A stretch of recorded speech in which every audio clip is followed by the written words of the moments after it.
नमस्कार, स्वागत है आपका हमारे इस YouTube चैनल पर। मैं मुनमुन श्रीवास्तव आपका हार्दिक अभिनंदन करता हूं। CUT PG 2024 के फॉर्म्स आ चुके हैं और आपके सवालों की झड़ी भी लग गई है कि दिल्ली विश्वविद्यालय में चलने वाले अलग अलग कोर्सेज के बारे में भी आप जानकारी दें। आप देख रहे होंगे स्क्रीन पर हमारे साथ हैं डॉक्टर राजेश, जो कि DU के department of adult continuing education and extension के हेड हैं और इस डिपार्टमेंट को लेकर काफ़ी सूचनाएं हैं कि इस डिपार्टमेंट का अब नया नाम होने जा रहा है और इसमें कितनी सीटें हैं, कौन से कोर्स यहाँ से करवाए जाते हैं। स्वागत है डॉक्टर साहब हमारे चैनल पर। धन्यवाद मुनमुन जी। जैसा कि आपने कहा कि इस डिपार्टमेंट का नाम, जो अब तक department of adult continuing education and extension था, अब इसका नाम department of continuing education and extension होगा।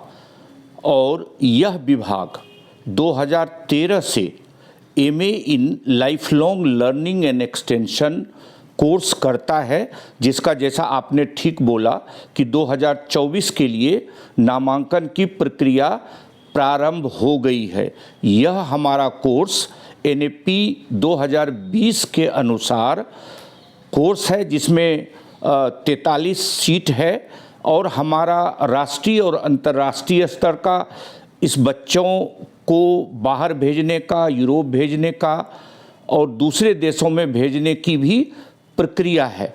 और इस प्रक्रिया में MA in life long learning course का जनवरी 2024 यानी जनवरी 2024 में 24 जनवरी लास्ट डेट है।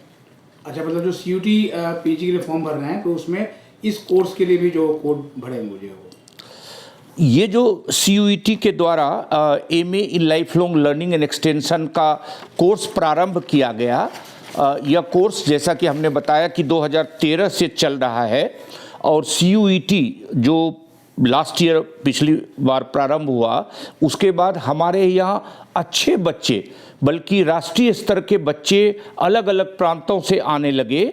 और जो हमारा कोड है, संजोग से हमारे इस MA in life long learning and extension का कोड वही कोड है जो BEd का कोड है और जिस कोड को कहते हैं COQP03। और बच्चों के लिए यह बहुत आवश्यक है कि सही कोड को भरा जाए सही कोर्स को चुनने के लिए। तो सर, जो आपके यहाँ जो कोर्स है MA in life long learning, तो उसमें जो है वो किस तरह के बच्चे आते हैं सर? आपने बहुत अच्छा सवाल किया मुनमुन जी कि हमारा जो कोर्स है NAP 2020 के अनुसार पहले से ही मल्टीडिसिप्लिनरी कोर्स है। यहाँ पर ह्यूमैनिटीज़ के, सोशल साइंस के, एजुकेशन के, कॉमर्स के, यहाँ तक कि साइंस के भी बच्चे आ सकते हैं जिन्होंने BA, BSc, BCom किसी भी विषय में किया हो, वो एलिजिबल हैं। और हम उनको यहाँ पर रिसर्च मेथोडोलॉजी का, इंटर्नशिप का, राष्ट्रीय अंतर्राष्ट्रीय स्तर पर जोड़ने का एक ऐसा कार्यक्रम सोशल साइंस के तहत देते हैं जिससे वह अपने आप को एक सही रोजगार और सही व्यवस्था से जोड़ पाए। और जनरली सर इस कोर्स में पढ़ाया क्या जाता है? ये सवाल बार बार उठता है मुनमुन जी कि MA in life long learning and extension में क्या पढ़ाया जाता है।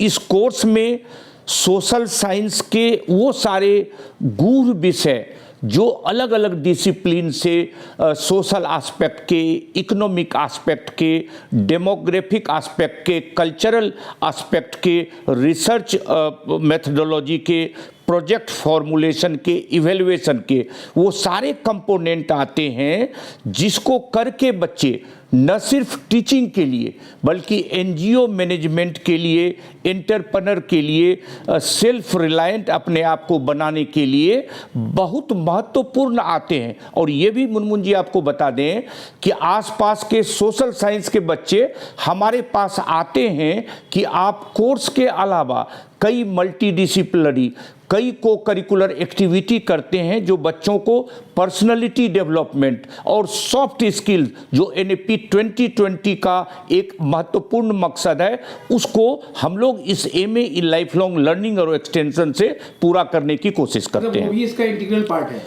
Soft skills, communication skills, internationalisation. जैसे मैं आपको बताऊं कि अभी हमारे एमए कोर्स के 2 बच्चे एक सेमेस्टर मोबिलिटी के लिए बाहर जर्मनी में हैं और वो ग्लोबल एक्सपीरियंसेस को, लैंग्वेजेज को, ट्राइबल एजुकेशन को सीख रहे हैं, जिसके लिए विश्वविद्यालय ने अलग अलग कमिटी को किया है। और कुछ तो एमओयू हम लोगों ने इस शताब्दी वर्ष में और G20 के भारत सरकार के लीडरशिप में किया है। और सामान्यतः सर जो है इस कोर्स की लगभग फीस कितनी होती है? इस कोर्स की फीस ज़्यादा नहीं है। जो फीस की नॉर्मली इनका होता है 5 से 6 हज़ार तक मान लीजिए, जो बाकी कोर्स का एक मिनिमम फीस होता है विश्वविद्यालय ने रखा है, उसी तरह का फीस होता है। और नॉमिनल 1,000-1,200 एग्जामिनेशन फीस और बाकी चीज़ होता है। और इसमें जो स्कॉलरशिप और बाकी फैसिलिटी सोशल इकोनॉमिक गरीब बच्चों के लिए है, वो भी हमारे ऑनरेबल वाइस चांसलर साहब इस विभाग के लिए प्रोवाइड करते हैं। और यह कोर्स धीरे धीरे, बल्कि मैं ये कहूँगा मुनमुन जी कि CUT होने के बाद यह कोर्स बच्चों में और ज़्यादा पॉपुलर होता जा रहा है। जैसे बहुत सारे स्टूडेंट्स जैसे यूपी बिहार वगैरह, उनका माध्यम हिंदी होता है, तो जो हिंदी माध्यम के लोग हैं उनको इसको करने में आसानी होती है? हमारा जो यह कोर्स है MA in life long learning and extension, ये बाइलिंगुअल है। हिंदी अंग्रेजी दोनों में इनके प्रश्न तैयार होते हैं, दोनों में बच्चे अपने पेपर दे सकते हैं और दोनों विषय में अपना यह कोर्स कर सकते हैं। इसलिए यूपी और बिहार के जो बच्चे हिंदी माध्यम से आते हैं, वो बच्चे बहुत आसानी से इस कोर्स को आगे कर सकते हैं और ज़िंदगी में यह कोर्स करके PhD के लिए या एम्प्लॉयबिलिटी के लिए आगे बढ़ सकते हैं। सर वही पूछने वाला था कि इस कोर्स को करने के बाद जो जॉब प्रोस्पेक्ट्स हैं वो क्या निकल के आते हैं? आपने बहुत अच्छा सवाल किया मुनमुन जी, और इसके विषय में बार बार बच्चे सवाल करते हैं कि एम्प्लॉयबिलिटी का क्या है। और जो मैं बच्चों को बार बार कहता हूं कि हम जो बच्चों को तैयार करते हैं, उन बच्चों को इसलिए भी तैयार करते हैं कि ये बच्चे 100% रोजगार के लिए, स्वरोजगार के लिए या गैर सरकारी संस्था से जुड़ने के लिए, प्रोमिनेंट इंटरनेशनल ऑर्गेनाइजेशन से जुड़ने के लिए,